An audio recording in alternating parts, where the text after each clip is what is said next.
Terima kasih majelis. Saudara saksi, kenapa saudara saksi memilih Richard Eliezer sebagai salah satu ajudan saksi?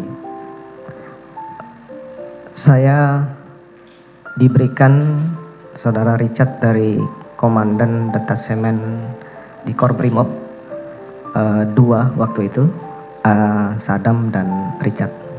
Sadam dan Richard. Pernahkah Richard Eliezer menolak atau membangkang perintah saudara saksi?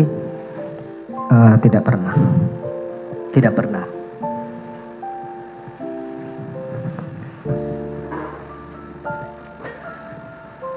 Kemudian kita ke tanggal 8, saudara saksi. Tadi saudara saksi sampaikan waktu tadi saksi sampaikan kalau yang di lantai 3 di Saguling, saudara saksi menyampaikan kepada Richard Eliezer kalau dia melawan tembak saja. Terus saudara saksi sampaikan di Duren 3, hajar cat. Saudara saksi bisa perjelas maksudnya hajar itu seperti apa? Apakah pakai tangan, pakai kaki? Saya saat itu tidak berpikir hajar menggunakan tangan atau kaki atau senjata, tapi kemudian terjadilah penembakan itu, sehingga saya sudah sampaikan ke Richard, saya yang akan bertanggung jawab. Baik, saudara saksi sampaikan bahwa harus ada yang bertanggung jawab. Kenapa waktu itu tidak saudara saksi laporkan kepada polisi?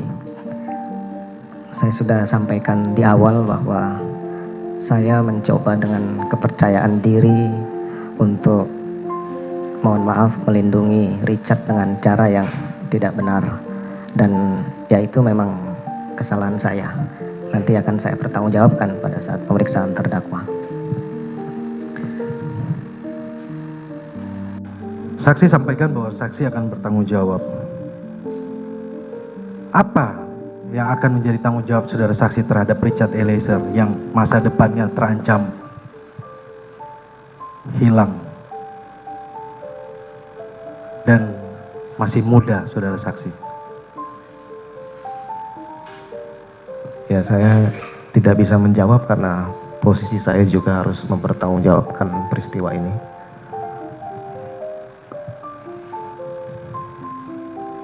Apa karena Richard Eliezer membuat pengakuan atau tidak ikut skenario saudara saksi lagi?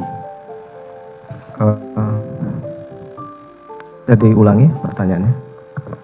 Apa karena Richard Eliezer membuat pengakuan dan tidak ikut skenario saudara saksi lagi? Saya tidak mengetahui adanya pengakuan seperti itu. Saya mengetahui bahwa Eliezer merubah keterangan itu kalau tidak salah di tanggal 5. Saya diinformasikan oleh salah satu pejabat utama di Mabes Polri bahwa Richard merubah keterangan di malam hari. Itu yang saya tahu. Kemudian saya dibawa ke Mabes Polri untuk dilakukan pemeriksaan oleh tim sus. Baik, saudara saksi. Selanjutnya, saudara saksi, kenapa pengawal istri dari saudara saksi tidak dari Polwan? Pengawalan tadi sudah saya jelaskan bahwa pengawalan terhadap istri pejabat utama itu hanya diberikan kepada pejabat utama yang bintang 3, sehingga tidak ada bintang 2 pejabat utama itu yang diberikan Polwan. Iya, karena faktanya ada yang tadi saudara saksi sampaikan di awal, ada yang menjadi driver, ada yang ikut mengawal, kemudian ikut menjaga rumah di Magelang. Oke, baik, saudara saksi. Tadi saudara saksi sampaikan bahwa istri saudara saksi tidak tahu isoman dengan siapa. Setelah kejadian yang saudara saksi sampaikan bahwa ada pemerkosaan, apakah saudara saksi tidak perlu memberikan perhatian kepada istri saudara saksi, menanyakan dia isoman dengan siapa? Saya sudah jelaskan tadi bahwa saya sudah tidak berpikir lagi. Saya pada saat itu masih emosi dan tidak bisa berpikir, hanya bagaimana kemudian peristiwa ini bisa diselesaikan, dan saya akan minta konfirmasi pada malam hari ke Joshua.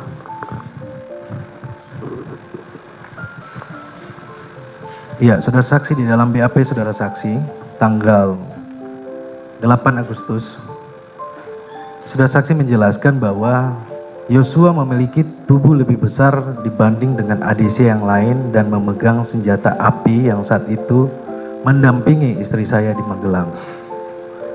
Istri saya sampaikan akan menjelaskan terkait peristiwa di Magelang setelah tiba di Jakarta.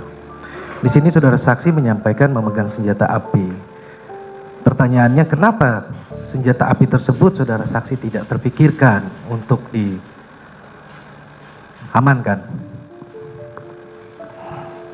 Sejujurnya saya juga tidak berpikir akan sefatal itu malam itu. Tidak berpikir sepadan. Baik majelis, berikutnya rekan saya kembali. Baik, terima kasih majelis yang terhormat. Terima kasih saudara saksi. Tadi saudara saksi bilang bahwa saudara tidak menyangka begitu bahwa Richard kemudian akan menembak. Tetapi setelah penembakan itu terjadi, saudara saksi kemudian menembak tembok dengan senjatanya Joshua. Pertanyaan saya, berapa jeda waktu antara saudara Richard menembak Joshua dan saudara saksi menembak tembok dengan mempergunakan pistol Joshua? Untuk waktu tepatnya saya tidak bisa hitung, yang jelas sesaat setelah kejadian, mungkin 3 sampai 5 menit setelah kejadian. 3 sampai 5 menit. Saya tidak tahu pasti. Kira-kira ya? Kira-kira 2-3 menit lah. 2 sampai 3 menit. Selanjutnya, dalam berapa waktu jedanya ketika saudara saksi membersihkan, mengamankan TKP tersebut? Saya tidak pernah membersihkan atau mengamankan TKP karena setelah keluar menelpon pejabat dari di Propam, kemudian memanggil Kasat Serse, maka pengamanan dan olah TKP itu sudah dilakukan oleh penyidik. Baik, akan dibuktikan kemudian. Kemudian berapa jeda waktu ketika saksi memerintahkan para terdakwa obstruction of justice untuk merusakkan CCTV? Obstruction of justice yang di mana ini? CCTV. Kita tahu bahwa CCTV dirusak dan kita ingin tahu penjelasan saudara tentang rusaknya CCTV tersebut. Saya tidak pernah memerintahkan merusak CCTV. Saya hanya memerintahkan kepada AKBP Arif untuk menghapus semua rekaman CCTV yang sudah ditonton oleh AKBP Arif dan kawan-kawan. Baik, pertanyaan berikut, berapa jeda waktu setelah kejadian itu dengan saudara menemui pimpinan? Saya menemui pimpinan kurang lebih jam 22 kalau tidak salah, saya tidak ingat pasti. Malam setelah kejadian.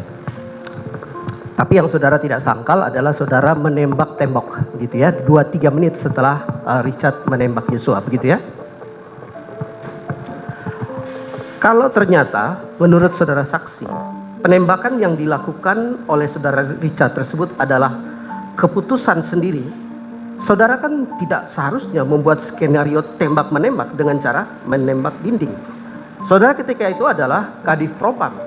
Sudah barang tentu ketika saudara melakukan hal tersebut, maka indikasi bahwa saudara yang merekayasa, merencanakan ini menjadi terlihat.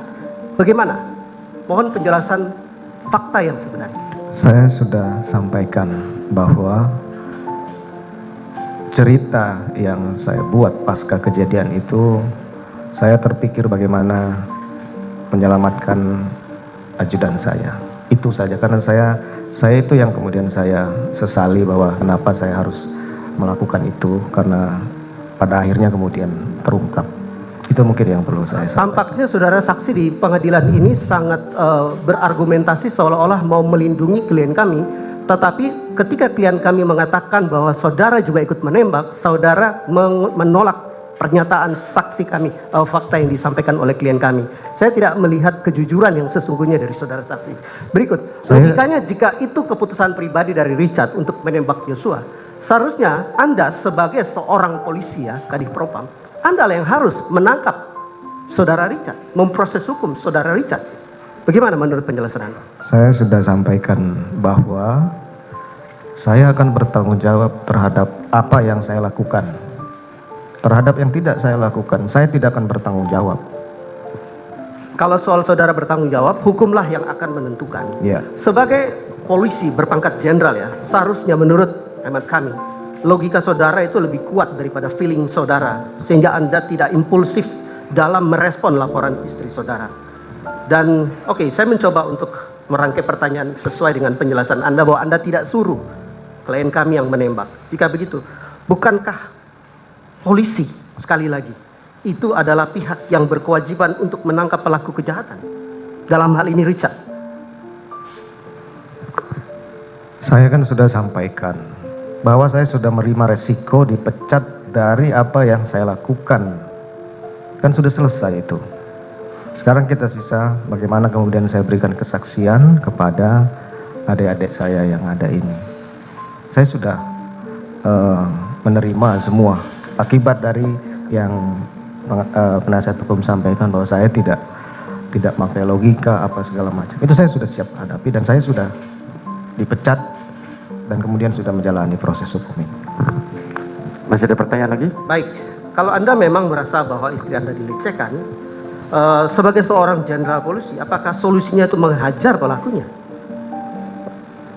Itu kan main hakim sendiri. Saya tidak akan berpendapat terhadap pertanyaan ini. Masih ada lagi? Oke, baik. Di Saguling, ketika itu, apa yang saudara katakan kepada klien kami, Richard Eliezer? Tadi sudah ditanyakan. Jangan ditanyakan lagi yang sudah itu jangan diulang. CCTV yang di lantai 2, lantai 3 Saguling sekarang di mana? Saya tidak tahu karena setelah patsus saya itu kemudian dilakukan penyitaan oleh penyidik. Sepengetahuan saksi, saudara Yosua itu mati karena perbuatan siapa?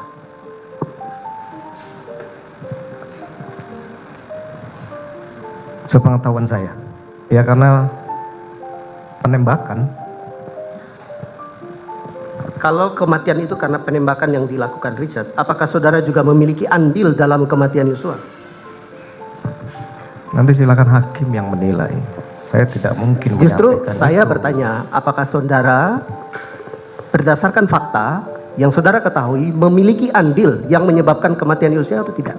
Harusnya sudah bisa menilai bahwa Saya bertanya, Anda menjawab. kalau saya tidak langsung punya andil saja. nggak mungkin saya Pertanyaannya duduk di langsung sini. Langsung saja, pertanyaannya apa saja. Jangan ditanyakan pendapat, fakta saja. Kalau masih sudah tidak ada, sampaikan tidak ada. Cukup? Baik, majelis, kami mau bertanya tentang keseharian saudara saksi dengan klien kami Richard.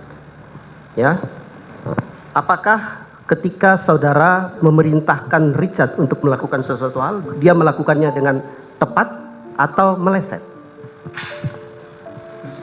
Pada saat kejadian atau Bukan, sebelum-sebelumnya. sebelum-sebelumnya semua yang ikut dengan saya pasti akan nurut perintah saya.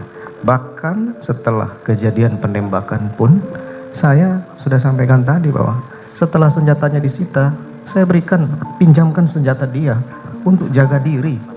Jadi jangan bilang saya tidak bertanggung jawab terhadap dia. Saya jagain dia. Oke, baik. Dari kami untuk sementara cukup. Terima kasih. Terima kasih sudah menonton, jangan lupa like, subscribe, komen dan bunyikan lonceng notifikasinya, agar selalu mendapat video terbaru dari kami.